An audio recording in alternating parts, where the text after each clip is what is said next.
आयुष कांप गया। पुराना बंगला उसके ऊपर झुक रहा था। खिड़कियां अंधेरी आंखों जैसी थी। उसने किरकिराती दरवाजा को धक्का दिया। धूल हवा में उड़ी। वो धीरे धीरे अंधेरे में चला गया। यूस एक लाइब्रेरी मिली। दीवारों पर जमीन से छत तक किताबें थी। टेबल पर एक मकदी के जाले वाला डियरी खुला पड़ा था। उसने पुराने पन्नों को चूहा। शब्द उसकी आंखों के सामने तैरने लगे। उसने नाम पहचान लिया। यह उसके परदादा का डियरी था। आयुष बांधने लगा। शब्दों ने एक अंधेरे समझौते की बात की। रात के एक क्रीचर के साथ डियर, एक वैम्पायर। उसका दिल जोर से धड़क रहा था। यह पगलपन था। यह नामुमकिन था। डायरी ने एक श्राप के बारे में बताया। एक खून का श्राप पीढ़ी दर पीढ़ी चलता आ रहा है।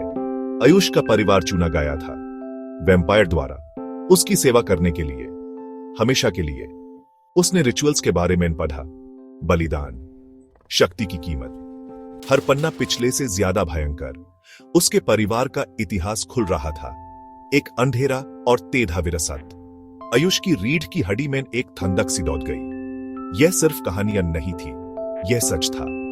वो इसे अपने खून में महसूस कर सकता था। श्राप का खींचना, वैम्पायर की उपस्थिति।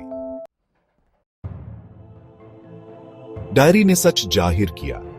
आयुष का वंश वैम्पायर के साथ जुड़ा हुआ था। वो पूरी तरह इंसान नहीं था। वो अलग था, मजबूत, तेज, लेकिन उसके अंदर एक अंधेरी भूख बध रही थी। धूल भरी खिड़की में उसका अक्स हिलता हुआ लगा। उसकी आंखें चमकती हुई लग रही थी। उसे भागने की इच्छा हुई, छिपने की, लेकिन बहुत देर हो चुकी थी। वो बहुत कुछ जान चुका था। उसने अपनी बाजू में तेज दर्द महसूस किया, एक जलने वाली सनसानी। डायरी उसके हाथ से फिसल गया। उसने नीचे देखा। उसकी त्वचा पर दो चुभन के निशान चमक रहे थे। यूस काटा गया था। डायरी जमीन पर खुला पड़ा था। उसने आखिरी एंट्री पढ़ी। एक चेतावनी, वैम्पायर वापस आएगा, अपना हक लेने के लिए, आयुष को लेने के लिए। आयुष जानता था कि उसे कुछ करना होगा।